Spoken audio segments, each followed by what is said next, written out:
it's been a long time. Nice to see you again, what you been up to?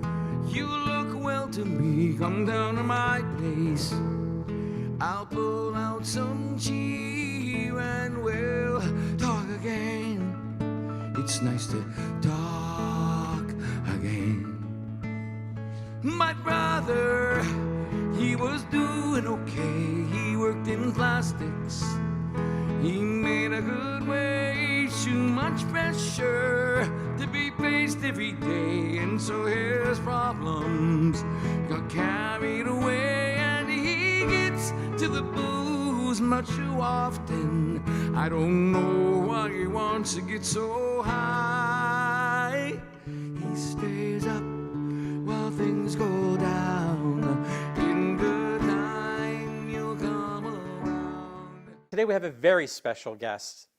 At the age of 9, when he picked up a guitar, he knew he was going to be a performer. He launched a successful career with a band called Surrender, but it wasn't until he launched his first solo album called Zapacosta that Alfie Zapacosta's career really took off.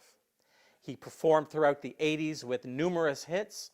He was nominated and won Best Male Vocalist with the Juno Awards, and he even performed in live theater with plays in Evita and also Jesus Christ Superstar.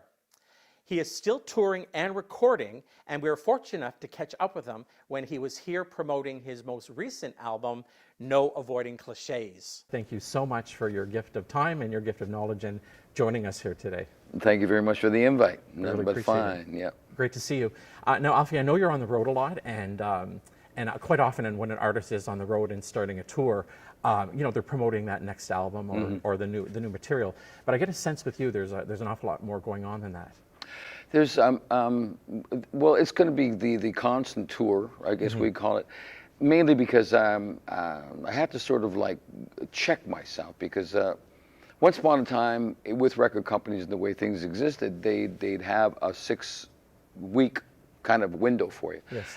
I finished the record, the live record I did at Festival Place live, big band. No thing. cliches, or No Avoiding Cliches. Yes. And I was in a hurry to try to get it out there and start pumping it and doing anything. And I realized after I started doing all this that it was like completely ridiculous, because record companies at the time had so many different artists on the label that they were given a certain amount of time to be able to get the utmost promotional value out of a 6-week thing. Sure.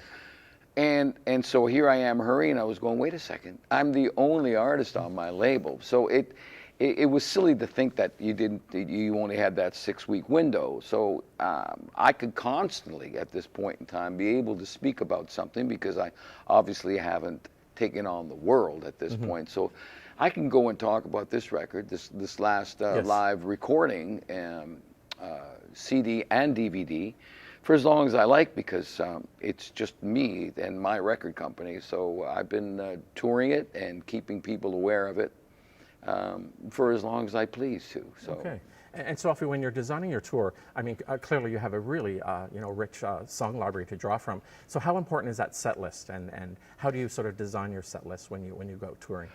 A lot of the times there's a basic set list to make sure that things are covered, but usually that's just like just a mental thing where you already know what they're going to want.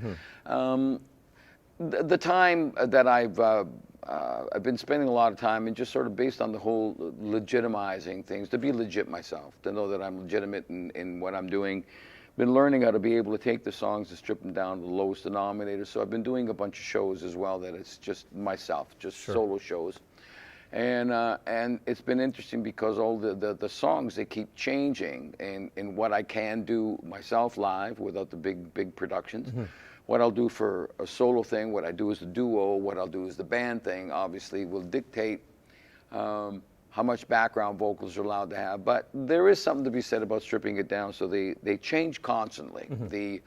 I'll have people that all of a sudden will ask a song that I'd forgotten about completely, because the list is quite extensive. And the biggest thing is to be able to spend the time that I've been spending to, instead of writing a lot of new songs, which is something that I'm not really, my head's not there just at this point to really want to do that, because there's such a catalog of songs that I could take from right now, because you do realize that, and I'm sure you have, that record company would take 1 or 2 songs, and those songs would be maybe singles, and then all the other songs that are on the record would just like be, not even make it the B-sides. It's just what they decided was being played on air at the time.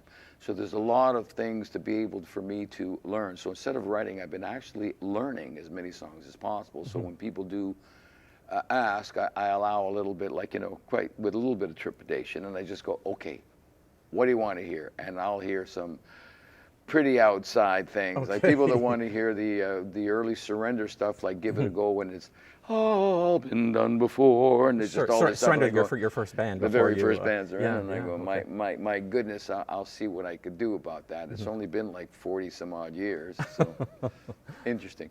Yeah, sure. I'm sure it is. And, you know, when I had an opportunity to see you perform here at our theater at the Yark last year, and one thing that sort of an overall impression was you're having an awful lot of fun with your audiences. Yeah.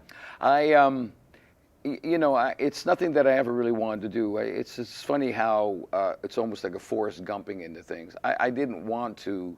I never thought that the fun that I was having in the very beginning that would also lead me to be front man and center, and all of a sudden having to write all the songs and being like, you know, this Zapacosta guy. You've become quite a storyteller, I think. Yeah. Well, you know, what's the years and the storytelling, it's very simple to do only because I just have to tell them the truth. Sure. And that's easy to, you know, as far as like a pool to be able to pull from is, there's a lot of things that have happened, and then a lot of things that you sort of, you know, to talk about myself and to make fun of myself is, and based on things that really have happened, is a lot easier to do. So as far as storytelling goes, you know, make fun of yourself and remember to tell the truth. And everything that I do say, that I do recollect and that I'm talking about, as far as I remember, is the truth. And I just sort of like in making a little bit more fun of myself and allowing people to laugh at me. Sure. And with me. Sure, absolutely. I know it was quite a memorable experience. You know, preparing for your interview, you know, you go through the song library a little bit, and there's a couple of earworms out there. I mean, I've been humming Orlando all morning. Oh, and, wonderful! Yeah. You know, just such a great song. But I want to bring you back to how much of a game changer was Overload from the Dirty Dancing soundtrack? Was that the big game changer yes, for you? it did. It was Titanic. It was from not realizing how anything was ever going to change, and you know, my children were small. My wife, there was a decision to be able to make that. You got this thing going. Something's going to have to get really, really big, and I have to go away and tour for a long, long time. And the decision was family, career. The Dirty Dancing soundtrack was sort of like, I guess, like a lotto win. After, like, the harder you work, the luckier you get. Okay. And it put me in a situation to get off the bus and really start to check to see, you know, pardon metaphor, getting off the bus and to be able to sit there and realize, you know, what is it you want to do? My God, you know, it takes a long time to get any idea what it is you want to do in your life. It's complicated issues, and from not wanting to be in the business to all of a sudden, like, you know, well, it's too late to be a carpenter, and to all of a sudden, you know, here I am starting to change professions, but it allowed me to sort of become legitimate, to be able to know that I didn't have to have a huge band around me. Just constantly learning and seeing phases of my life that is like, that's, if you can't do it by yourself, you know, that's kind of stupid. So I took a lot of time. That enabled me to stand back and start working and honing in a little bit more on what I should be doing. If I'm going to continue doing this for a living, I should be able to stand up and handle the whole damn thing myself. And did I tell you about the love of my life? You know, she left me. It cut like a knife, another story. So you can see that we're apart now. She's still dear to me. Can there still be respect for one another? And can we still sleep together once in a while? Depends. It's funny, after all these years, I'd be saying these words and they come back to haunt me. I was very young when I sang this song, when I wrote this song. And now these words, they play with my head a little bit, because now it's come to, we stay up, but things go down. In good time, we'll come around. Easy come, easy go. Do, do, do, do, do. But it seems when we're broken, we just start again. We start again. And it's nice to talk again as we start again.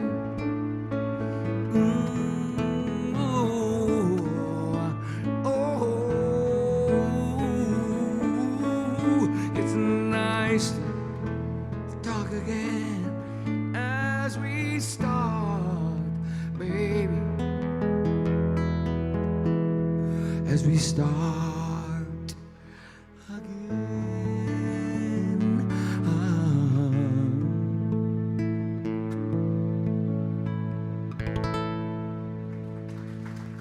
It's I just recently started working with a fellow called Kelly Eros out of Alchemy Music, who's a designer of sites and whatnot, and he's just really one of those computer dudes that I was talking to a friend. I won't mention the name because I don't want to embarrass anybody, but it's not about being embarrassed. It's about being able to keep up with what's going on. Record companies don't exist the way I knew them.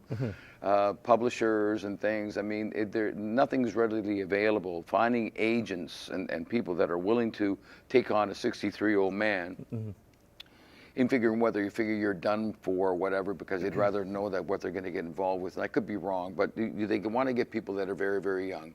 These days with, I'll try not to lose my chain of thought here, but if you're going to look at American Idol, if you're going to look at The Voice, if you're going to look at America's Got Talent, if you're going to look at all these things, there are people just sitting there on the sidelines and knowing that automatically someone's going to walk off stage at some point, even if they don't win number one. They've already walking off with millions of views of people that are going to be able to see them, that they put on social media and what people are saying. And if you do, my point being that if you're not following that, I mean, you're just going to be left out in the boonies. Sure. I mean, with the possibility of being able to advertise yourself or be talking about yourself, and even it seems in some cases, it seems to me that it's fat-headed and egotistical way of doing things, because here you are just talking about yourself. Before you had agents and people building up this person. I find myself with one other person, and what I find a little bit embarrassing is that you're constantly talking about yourself. So Kelly could do the talking about me, but it's really important to be hands-on and know that what you're portraying and what you're trying to get out there, what the real person is and what the angle is, as far as like, are you interested? Which my case would be like, you like my song and you like my voice, come and get it. Sure. But to not be involved in social media at this point, when it comes to tweets and things like that, Buddy's helping me. Facebook and stuff, I try to get back to people as much as I possibly can. And it's the only way to go at this point. It's also, there's not a huge machine to feed. We are looking at being able to control a certain amount of like the flow of finances to be able to allow you to continue pushing yourself, because you don't need to make that much, because it's a little is going a long way. And then Alfie, another way that our viewers can connect with you and your fans can connect is you're going to be launching a new newsletter. Could you talk a little bit about that? The newsletter has been really, really important. Been trying to find out how to, obviously, to be able to deal with all these things. Seeing that there's no agents, and so social media, they're talking to me direct. Okay. So talk to me direct. But I would say to the people, I say, don't call me and tell me to come out and play in Yarmouth or go to Cape Breton and whatnot. Give me an indication, give me a contact, let me know where you want me to go, who I should speak to, because, usually trying to find and get hold of the theaters and whatnot, the listening audience, is a difficult thing to do. And then also, if someone did want to book you, I mean, you'll do large venues, small venues. I think you're very flexible that way. But I also noticed on your website, you actually have a rider there, and it sort of says what you need, and I don't see any big rock star demands there. Well, it's very simple. no, it won't be. No brown, no brown M&Ms. Yeah, the red M&Ms. What was it? No, I could talk about David Lee Roth. He says, well, we get $1 million. You think $1 million for a show is a lot of money?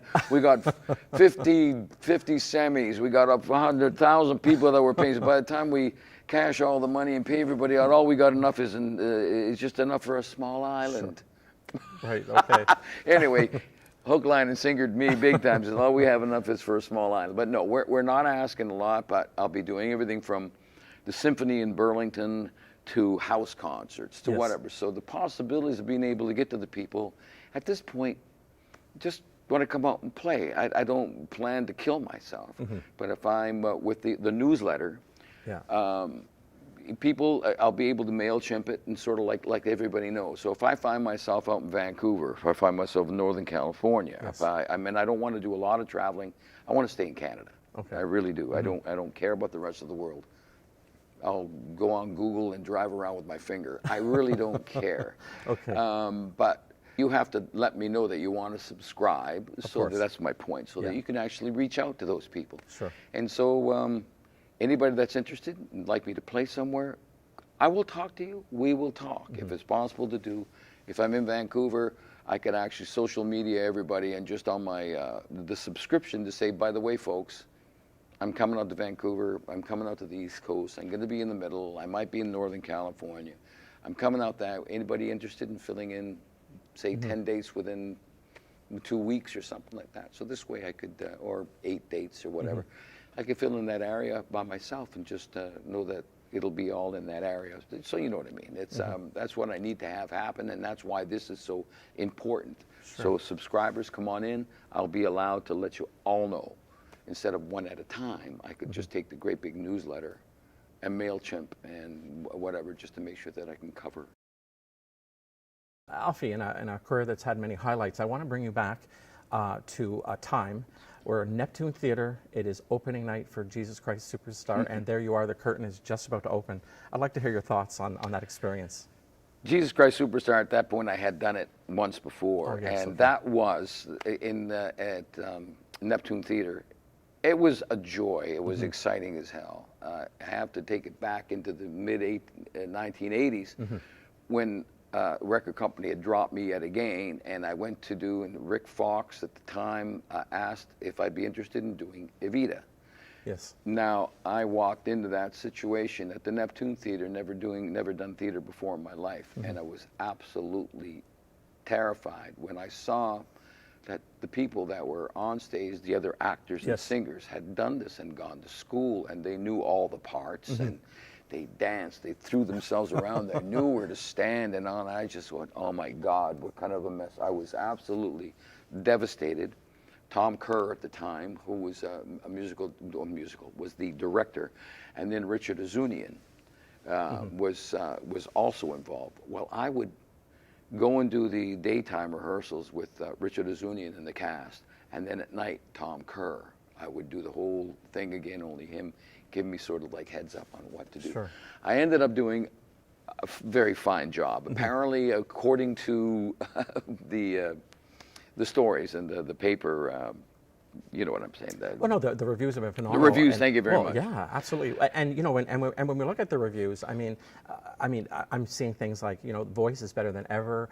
You're in the zone, and you know, people are basically saying that you're at the top of your game right now. So, you know, 40 years, this amazing voice of yours. How do you take care of yourself that way? Well, you know, I don't smoke anymore, but I didn't do anything to take care of it. I was just horrible. I mean, apart from about almost 5 years now, 4.5 years, I gave up drinking completely. I don't smoke anymore.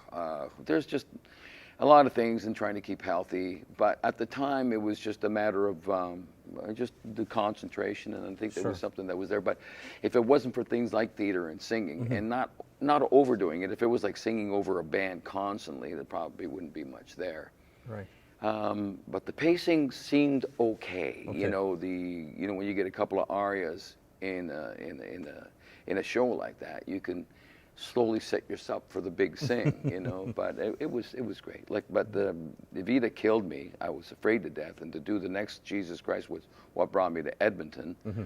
And I didn't want to do that. I said, there's no way in hell I'm going to do that show. I said, I'm out of theater. Oh, This really? is way too much hard work. I mean, it just scared me so badly.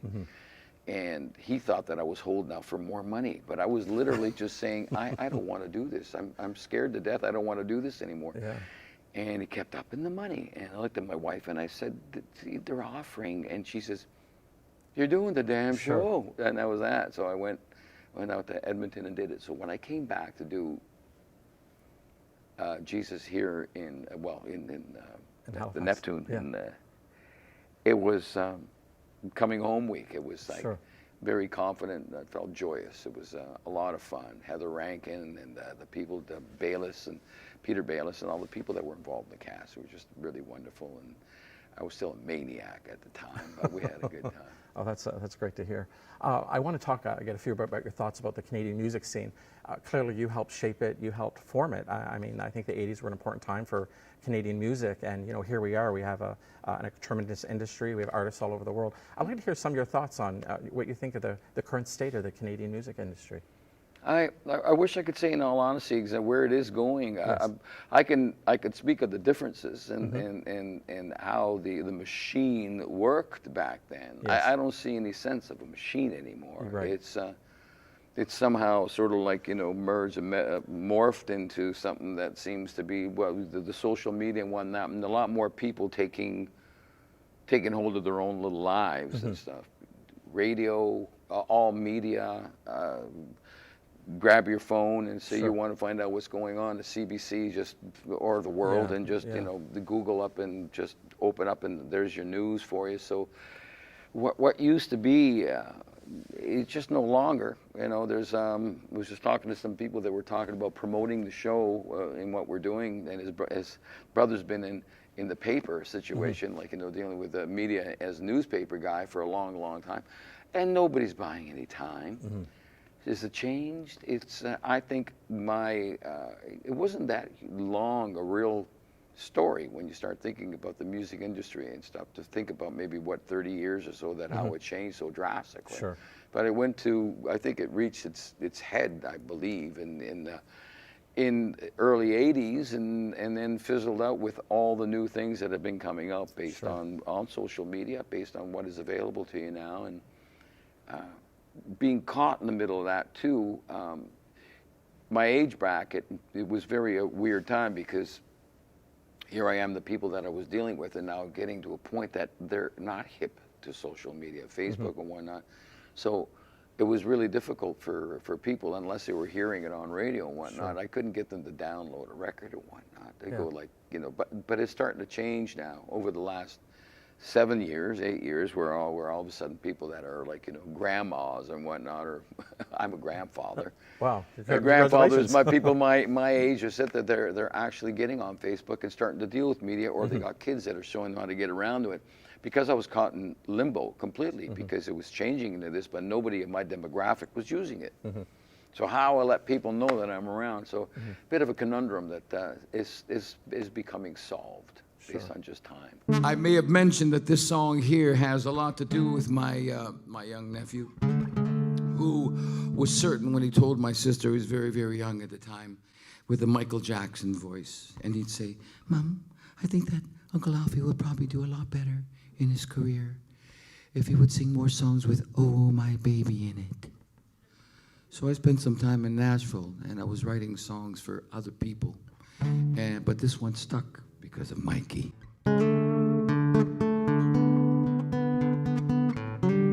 This song, Blame It On Me. No, it's on Bonafide album.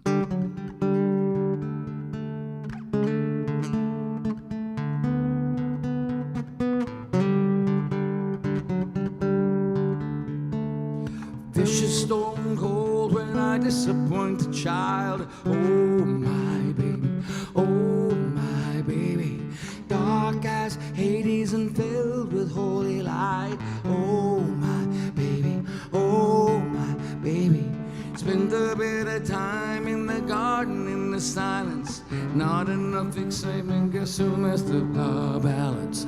Who's the one that causes me to take all these chances? Oh my baby, oh my baby. Emotions run high as a mountain, but I would climb higher just to be by her side. I listen to her scream nasty phrases, always find forgiveness when she bruises my pride. And oh, she's so fine. Oh, my baby, oh, my baby. She's all mine.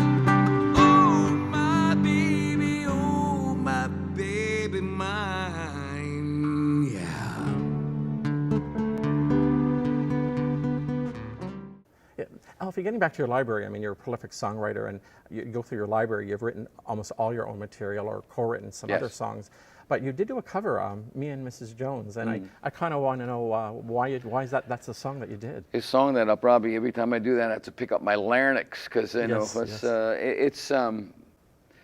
I was in the studio, and there was, they were putting up 3 identical mics, AKGs, and according to the engineer, they were all different. I mean, they were exact same make and everything, and I was, so it was taking a long time for me to go from one microphone to the other to find out the difference, and I couldn't. You have to have ears like a bat, and I go just use one. I don't care. But anyway, I was getting bored.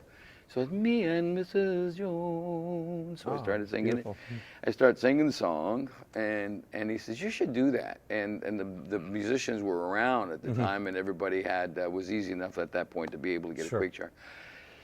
Did it as a lark. And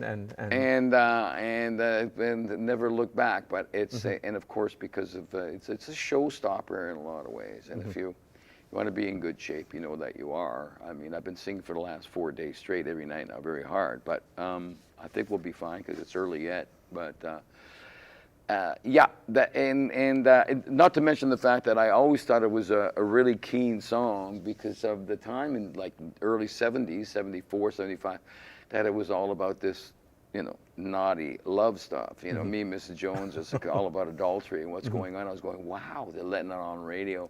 And I liked the song. Billy Paul was the original singer, and he had a lisp. Me and Mrs.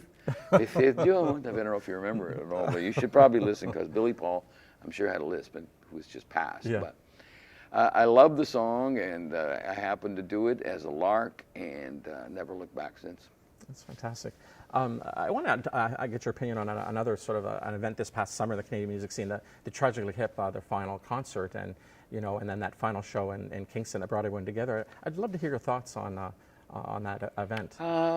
Very brave, and it's very sad. It's a sort of like an incredible amount of mixed emotions. It was not a band that I, you know, obviously followed in a big way, although they were just following sort of my rise, and there was a whole thing. And at the time too, if I was out touring or doing gigs and stuff like that, never the twain shall meet.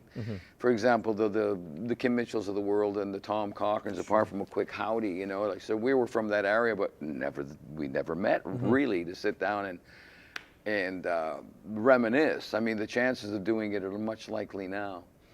As far as Tragically Hip, they obviously took the Canadian, as Canadian rock band and whatnot, they do wonderful things, and they definitely made the world stand and take note. And and I think Mr. Downey, an incredible brave thing. You look at someone like Dave Bowie, you know, filming the last bit or doing a record, you know, about this whole dying thing. To be able to see him, I think is very, very brave.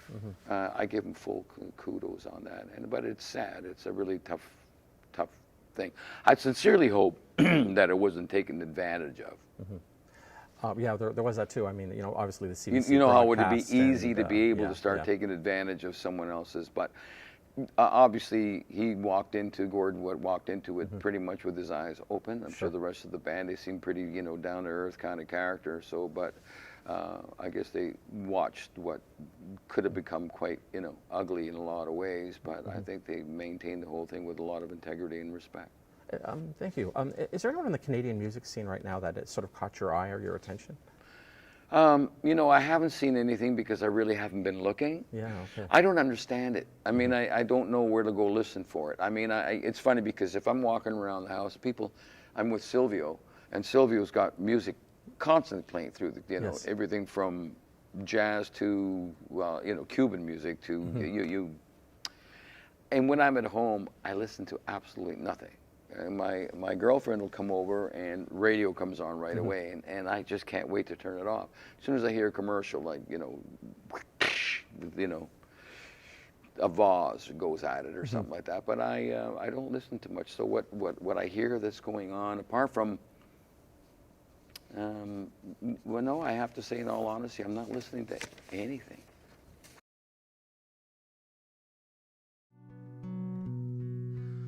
Una cosa che mi fa innamorare, una cosa che se tu guarda a me, mi innamora così, guarda da te. Fuori sapi una cosa da te, se pure tu ti sembra così. Se pure tu ti senti morire, non mi dici e non mi fai capire, ma perché? E dillo una volta sola, se pure tu stai tremando. Dillo che mi vuoi bene conmigo.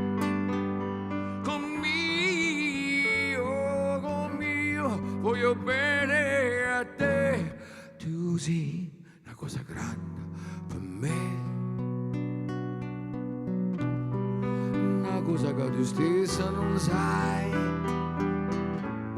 una cosa che non hai già avuto mai, nemmeno così, così grande.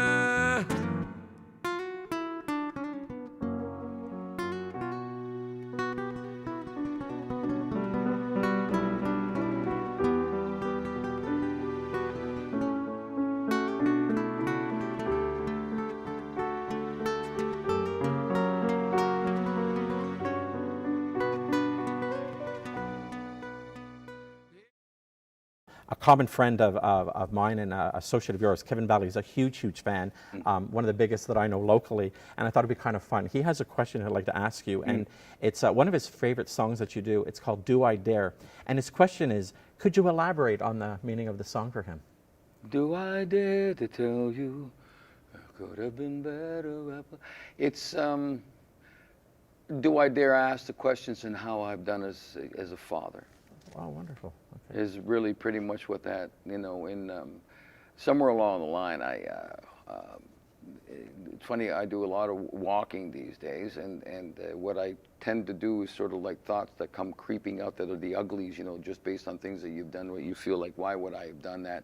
And you know you can't possibly change. Sure. As I'm walking, I take them and make like there's a great big hole and keep burying all these ugly things, not to go back there because it's the obvious cliches, right? Don't go back. You can't change it.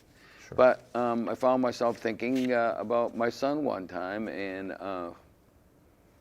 remember I was holding him by the hand, and we were in Florida, and he kept tripping, and I kept yanking him up. He couldn't have been more than 2 and 2.5, just toddling, and I kept picking him up, but not before he would scrape his knee. And I'm going, so he did it once, he did it twice, he did the 3rd time. I'm looking at him, what is the matter with you?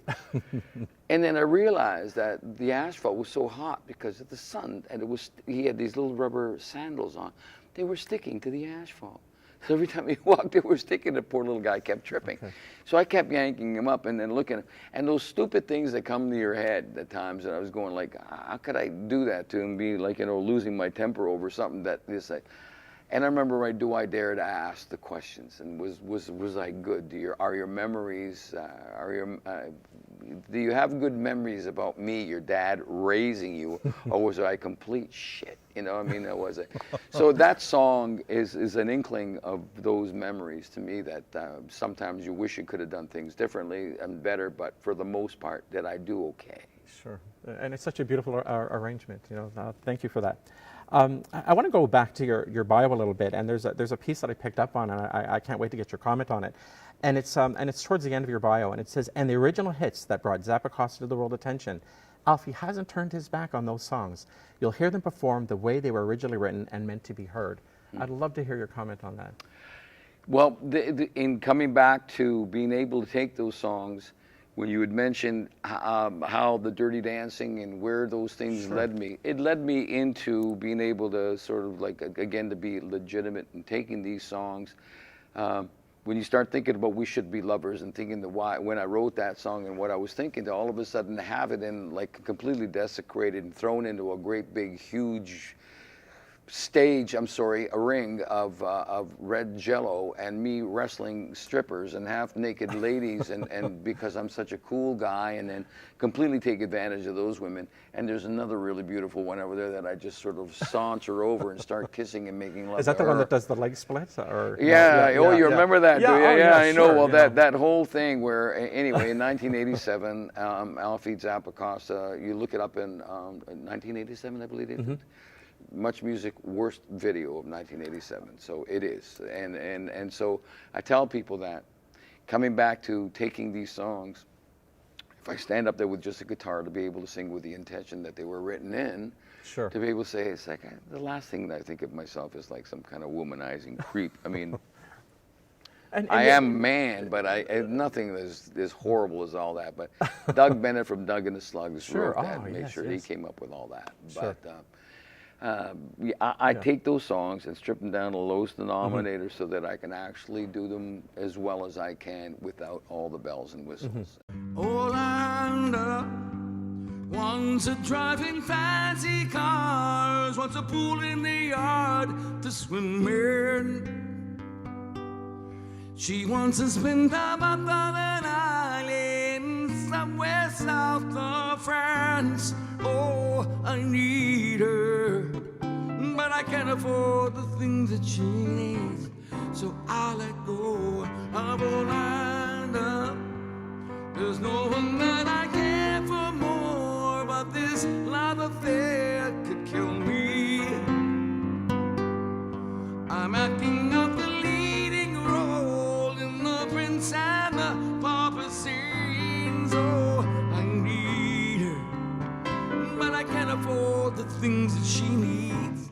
She's looking for a good time, wants to drink the best wine. Winter months in Rio, this love's not real. Yeah.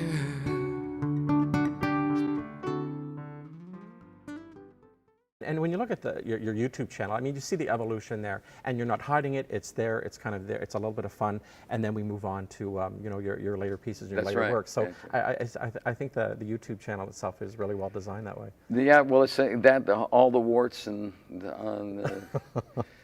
what do they call that? Warts and all. Warts and all. That'll have to do. Yeah, and we build and learn. And warts and all. And you restylize it, and it becomes Yes. becomes even better, right? Yes. For maybe one of our viewers, a young person, a 9-year-old with a guitar saying, "I have a dream." So a young artist that's starting out right now, a few words of advice for a new artist. I saw some people at the show last night, and young people that were just sort of like, with their eyes wide open, they say, "Holy smoke!" And I find that makes me very proud. I mean, I'm pleased to be able to see people that come to see the show. There seems to be a lot of, and I hear a lot of people talking about it, and it is what it is, that a lot of the recordings, a lot of the music that's being done now is basically garage band, where people you don't really have to play, but if you got some chops in and around a computer and being able to do some, programming, you could write a tune. You could just take your groove and just yak on top of it, whatever. I think for the younger kids to be able to see myself and Silvio, who is a tremendous Silvio Pupo Montero, Silvio who's plays with me, to show that the actual playing things, that you can take them from what could be as simple as I make it simple, but to play something as diverse as a Neil Young song, with that kind of more of a simplicity to complete our jazz piece, to be able to know two people can pull it together, is because it seems to be an art that is sort of not existing anymore with the people that are digitizing a lot of things. If people want to get in the music industry, apart from being able to be in the know and understanding computers, they really should study the instrument. Sure. And if you are serious about it, learn it, go to school about it, don't have to get a degree, but at least learn how to write it, learn to understand it, and learn how to respect it. So when someone actually asks you to play, you don't have to throw up something. I mean, I've done all the above, but to be able to know that you can stand up there and perform the tune, I think it's legitimate. And if you're serious about it, you should be able to do that. Wonderful. And it's the easiest way for people to see whether you got the goods or not. You'll see that probably on everything from American Idol to The Voice. You stand up there and you do it. And there's pressure, it's tense, but if you can do it, you do it. It's a great way to be able to see it. Anyway, this is called We Should Be Lovers, the way it was intended to be.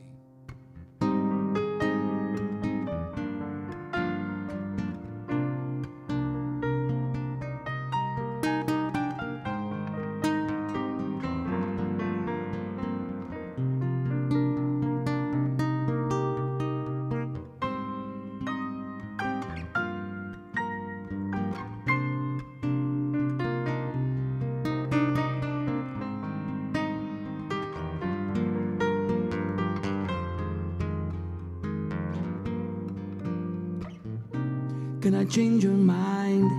Will you find some time to explain some magic words to ease the pain? You say that it isn't fair when your heart's not there. That's the bottom line. There's no more feelings to share when your heart's not there. You decline. I still put my faith in time, but your face not there, so you decline. I still put my faith in time, and I believe we should be lovers, caring for each other, dealing with a heartache, watching as our hearts break while love fades away. I understand that you care, but I want to believe that there's more to share.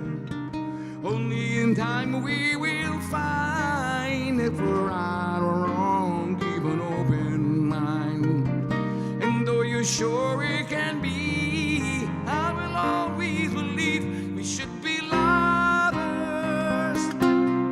caring for each other, not dealing with the heartache, watching as our hearts break while love fades away.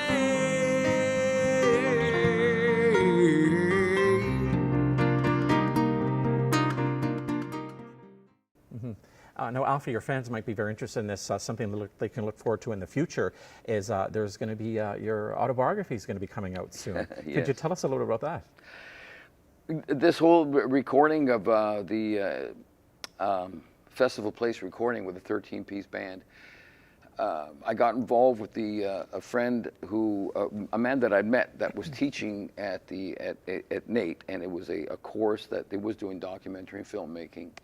And we started talking about the idea that I was looking at filming the performance for my music for social media, and as far as like starting to announce things and let know what's going on. So he said maybe we could actually get the school involved and all the students to shoot it, to do a documentary. And I went, well, so we took it a little bit further. As it turned out, these kids did an incredible job. I was completely honest about myself and everything, and where we were at, as honest as I could be. So they had full access, yeah? Full access, yeah. And they did it, and won awards, have been winning awards starting, and now they're holding off. I haven't got it yet, and I was asking Braden, who actually, all the kids did it all. Yes. They shot the DVD as well, edited it and did everything. They did a great job, and they should be very, very proud. And now I think they're waiting for CBC and a few other things to be able to show it all the film festivals and whatnot. But it's been getting great reviews based on the work they did. Obviously, whatever sentiment that I was able to allow them to see was just because it is. But as far as what they did to put it all together and all the editing and whatnot, apparently they did a great job. And it's kudos to them. And I'm not allowed to do anything at this point. Not that I'm not allowed to, but it's best I stay out of it until they're finished exhausting what they need to do as far as the You get the final director's cut, or it's done. It's done. It's Okay, it's done. It's just right now. It's just they're hoping to find whether the CBCs or the Netflix or where they can place it. And what a great opportunity for the young people that had the opportunity to They do got the to be film. able to see, like, I mean, I'm sure they all walked in going, who? But I did a show for Laura Nero. If you remember Laura Nero, Eli Coming, from Three Dog Night to Earth, Wind, and not Earth, Wind, and Fire, Blood, Sweat, and Tears to The Fifth Dimension. I start mentioning things like that, and they said, who's Laura? First of all, who's Laura Nero? So she wrote all these songs for, Three Dog Night. Who? Blood, Sweat, and Tears. Who? Fifth Dimension. Who is it? Never mind. Just never mind. Anyways, things are going past me way too quick. And but nobody knew who Laura Nero was anyway. Alfie, you're still writing. What else can we look forward to? So those kids didn't know me either, but I am still writing, and they didn't know who the hell I was, but they walked away knowing, they still don't know the old stuff, but he seems to be like a nice guy. Sure. Leave it at that. Alfie, what other things do we have to look forward to in the future? Just me keep going till I do my last and drop dead. It'll be fine. You're going out with your boots on. I think I am. Anyway, it's been really terrific having you here with us today. Thank you very much. Just a final word for our fans that are maybe watching. I'll let you have the last word with the fans that are watching you. Okay. Yes. My last word. Don't tell me. Tell your friends. Overheard our conversation, leaving me for someone new. Such a better situation. I only wish it wasn't true. It's all said and done, and it won't be you when the telephone rings. All said and done, I'll remember your love didn't mean a thing, 'cause I'm just a phase you're going through, and I'll get over you. All of a fair will end when I fall in love again. Go ahead, leave if you want. I'm not as broken